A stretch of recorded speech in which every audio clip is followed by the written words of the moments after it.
Hello बच्चों, आपका फिर से स्वागत है जेएमएस क्लासेस में।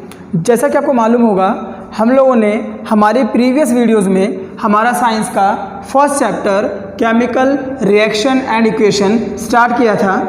प्रीवियस वीडियोस में मैंने आपको पढ़ाया कि कैसे केमिकल रिएक्शन की परिभाषा क्या होती है, रासायनिक समीकरण, रासायनिक अभिक्रिया, इनकी क्या परिभाषा होती है, टाइप्स ऑफ केमिकल रिएक्शन, रासायनिक अभिक्रिया कितने प्रकार के होते हैं, ये सब कुछ हम पहले पढ़ चुके हैं वीडियोस के अंदर।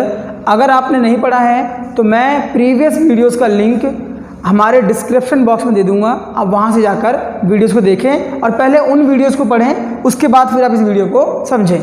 चलिए स्टार्ट करते हैं। तो आज हम पढ़ने वाले हैं हमारा फोर्थ केमिकल रिएक्शन, जिसका नाम है डबल डिस्प्लेसमेंट द्विविस्थापन अभिक्रिया।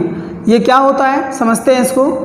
A double displacement reaction is a type of reaction, एक प्रकार की अभिक्रिया है इन विच, जिसके अंदर टू रिएक्टेंट क्या होता है, अभिकर्मक, जो रिएक्शन में टेक पार्ट, हिस्सा लेते हैं, ऐसे एलिमेंट्स को रिएक्टेंट कहते हैं।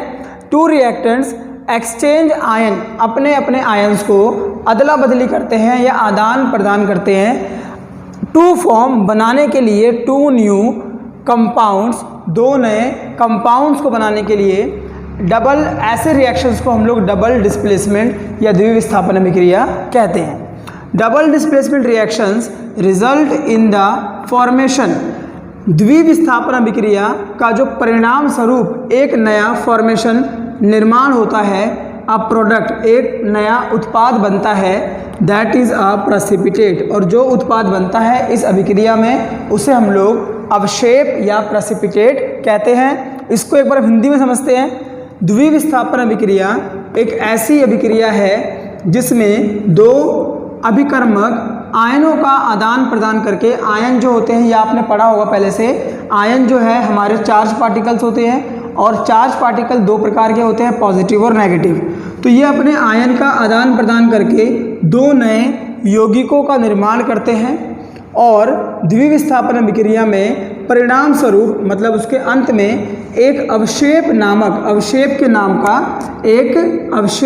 का उत्पाद बनता है। ऐसे रिएक्शंस को हम लोग डबल डिस्प्लेसमेंट द्विविस्थापन कहते हैं। डबल मतलब होता है दो का मतलब क्या होता है, इसको हम समझते हैं एग्जाम्पल से। हमने एग्जाम्पल लिया, हमारे सामने लिखा हुआ है बेरियम क्लोराइड, AQ मतलब होता है एक्वस फॉर्म में, सोडियम सल्फेट, AQ मतलब होता है एक्वस फॉर्म में। अब आपको दिखेगा यहाँ पर डबल का मतलब क्या होता है, बेरियम प्लस का है, मतलब इसके पास आयन क्या है, पॉजिटिव आयन है, क्लोरीन नेगेटिव आयन है, सोडियम पॉजिटिव आयन है, सल्फेट नेगेटिव आयन है। अब जो इनके पास ये आयन है, क्लोरीन और सल्फेट, इन दोनों का मतलब डबल मतलब क्या है, दो, इन दोनों आयन की अदला बदली होगी। अदला बदली मतलब बेरियम जो है वो सल्फेट के साथ करेगा रिएक्शन और क्या बनाएगा, बेरियम सल्फेट, और सोडियम जो है वो करेगा क्लोरीन के साथ, क्या बनाएगा, सोडियम क्लोराइड। ठीक है। अब जो सोडियम क्लोराइड बनेगा ये तो एक्वस बनेगा, जलीय विलयन, पानी में घुला होगा, लेकिन जो बेरियम सल्फेट है वो बनता है एक सॉलिड फॉर्म में, हमारा अवक्षेप। अवक्षेप क्या होता है, अवक्षेप एक ऐसा प्रोडक्ट है जो हमारे रिएक्शन के अंत में, लास्ट में, पानी के अंदर, हमारे सॉल्यूशन के अंदर सॉलिड फॉर्म में जो बच जाता है उसे हम अवक्षेप कहते हैं। तो इस अभिक्रिया में बेरियम सल्फेट जो है वो आखिरी में बच जाएगा। एक और एग्जांपल लेते हैं। इसके एग्जांपल्स बहुत सारे हैं, आपके बुक्स में है, आप वहाँ से पढ़ सकते हो। हम इसके एग्जांपल ले रहे हैं समझने के लिए। तो पहला हमने सेकंड लिया हमने लेड नाइट्रेट। इसके अंदर नाइट्रेट जो है हमारा वो आयन है एक्वस फॉर्म में। पोटेशियम आयोडाइड, इसमें आयोडाइड जो आयोडीन है हमारा वो आयन है। रिएक्शन होगा तो आयोडीन जो होगा वो रिएक्शन करेगा लेड के साथ, और जो नाइट्रेट है वो करेगा पोटेशियम के साथ। तो क्या बन जाएगा, पोटेशियम नाइट्रेट किस फॉर्म में बनेगा, एक्वस, मतलब वो हमारे सॉल्यूशन में, हमारे विलयन में घुला होगा। और लेड आयोडाइड जो होता है ये बनता है सॉलिड फॉर्म में, जो कि हमारा एक अवक्षेप प्रेसिपिटेट सॉलिड फॉर्म में एक प्रोडक्ट बनता है। तो यहाँ पे हम लोगों का फोर्थ जो केमिकल रिएक्शन है वो भी खत्म हो जाता है। यहाँ से हमारा एक नेक्स्ट टॉपिक, एक नया टॉपिक शुरू होता है, जिसको आप लोग फिफ्थ केमिकल रिएक्शन भी बोल सकते हो, जिसमें हमारा पहला आता है रेडॉक्स रिएक्शन।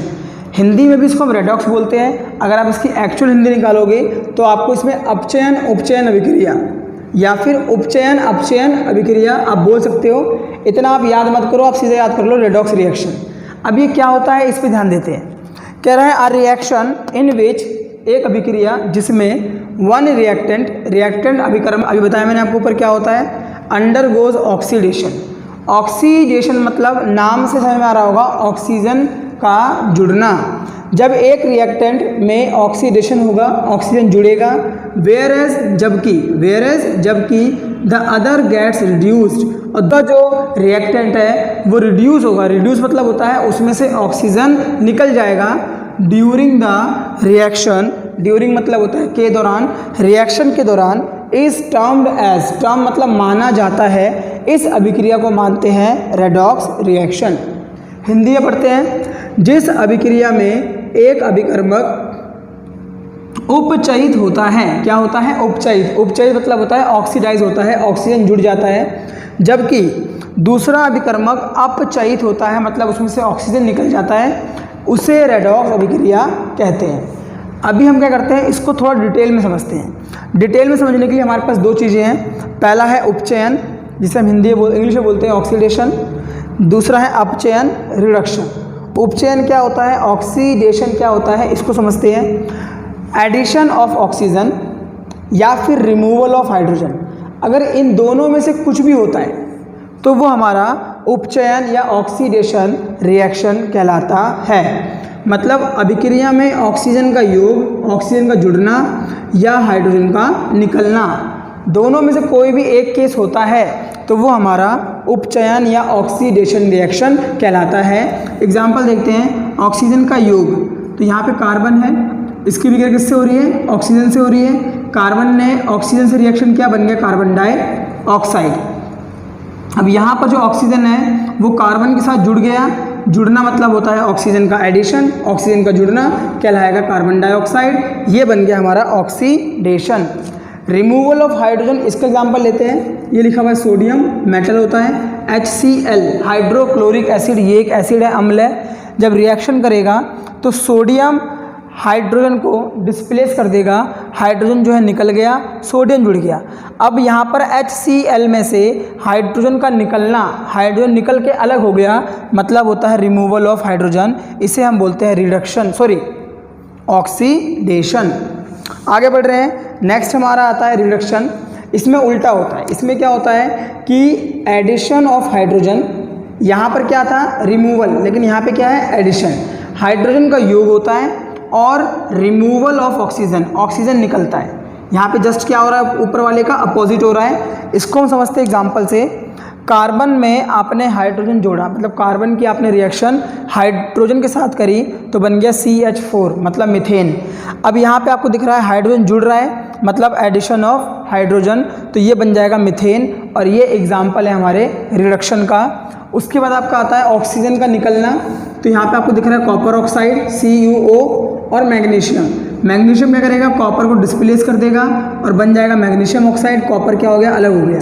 तो आपको दिख रहा है यहाँ पर कॉपर में से ऑक्सीजन निकल गया, कॉपर अकेला हो गया, तो यहाँ पर ऑक्सीजन का निकलना मतलब कहलाता है रिडक्शन, अपचयन। अब ऐसे बहुत से एग्जाम्पल होते हैं जिसके अंदर ये दोनों होता है, मतलब ऑक्सीडेशन भी होता है और रिडक्शन भी होता है। तो जब दोनों होगा तब कहलाएगा रेडॉक्स रिएक्शन, रेडॉक्स रिएक्शन। अब इसके लिए देखो बहुत सारे एग्जांपल्स हैं, तो हम वीडियो ज़्यादा लंबा नहीं करेंगे, हम सिर्फ इसका एक एग्जांपल लेके समझ लेते हैं। तो हमारे सामने दिया हुआ है रेडॉक्स का उदाहरण, कॉपर ऑक्साइड, इसका रिएक्शन हो गया हाइड्रोजन से। हाइड्रोजन ने क्या करा, ऑक्सीजन को कॉपर से अलग कर दिया और ऑक्सीजन जुड़ गया आकर हाइड्रोजन के साथ, तो कॉपर अकेला हो गया और हाइड्रोजन के साथ ऑक्सीजन जुड़ने के बाद क्या बन गया, वाटर बन गया। अब इसमें हुआ क्या, ध्यान देना सब बच्चे, जो कॉपर ऑक्साइड था इसमें से ऑक्सीजन निकला है और ये क्या बना है, कॉपर। ऑक्सीजन का निकलना, ऑक्सीजन का निकलना क्या कहलाता है, रिडक्शन। तो यहाँ पर लिखा हुआ है कॉपर क्या हो गया, रिड्यूस हो गया, ठीक है। अब हाइड्रोजन जो है वो हाइड्रोजन जो है ऑक्सीजन से जुड़ता है, तो ऑक्सीजन जुड़ गया और क्या बन गया, H2O, तो ये कहलाएगा हाइड्रोजन क्या हो गया, ऑक्सीडाइज, क्योंकि इसके अंदर ऑक्सीजन जुड़ा है। अब ध्यान देना, हाइड्रोजन को ऑक्सीजन किसने दिया, कॉपर ने दिया, तो कॉपर ऑक्साइड एक ऑक्सीडाइजिंग एजेंट है, उपचायक है। ऑक्सीडाइजिंग एजेंट वो होता है जो हमारे रिएक्शन में ऑक्सीजन को प्रोवाइड कराता है। तो ऑक्सीजन को प्रोवाइड कराने वाला कौन था? Copper oxide. तो ये हमारा ऑक्सीडाइजिंग एजेंट है। ऐसे ही हाइड्रोजन जो है वो हमारा रिड्यूसिंग एजेंट है, जो ऑक्सीजन को निकालता है वो रिड्यूसिंग कहलाता है। निकाला किसने? हाइड्रोजन ने, और अपने साथ जोड़ लिया, तो इसलिए हमारा हाइड्रोजन क्या बन गया? रिड्यूसिंग एजेंट, मतलब हिंदी में अपचायक। देखो अब ये एक वीडियो हो गई हमारी। अब इसके अंदर क्या है, बहुत सारे एग्जाम्पल्स हैं। उन एग्जाम्पल्स को आप अपने घर पर अपने बुक से पढ़ें, और जो भी डाउट्स हों वो आप मुझे कमेंट करके बताएं। इस वीडियो को हम ख़त्म करते हैं। उम्मीद करता हूँ कि आपको ये वीडियो जो है अच्छी लगी होगी, पसंद आई होगी। अगर आपको ऐसे ही और वीडियोस, ऐसे ही और पढ़ाई जो है इससे जुड़े रहना है तो हमारे चैनल को सब्सक्राइब करें, और वीडियो अगर पसंद आए तो लाइक करें, और वीडियो को अपने और स्कूल फ्रेंड्स के साथ शेयर करें। ठीक है, नमस्कार।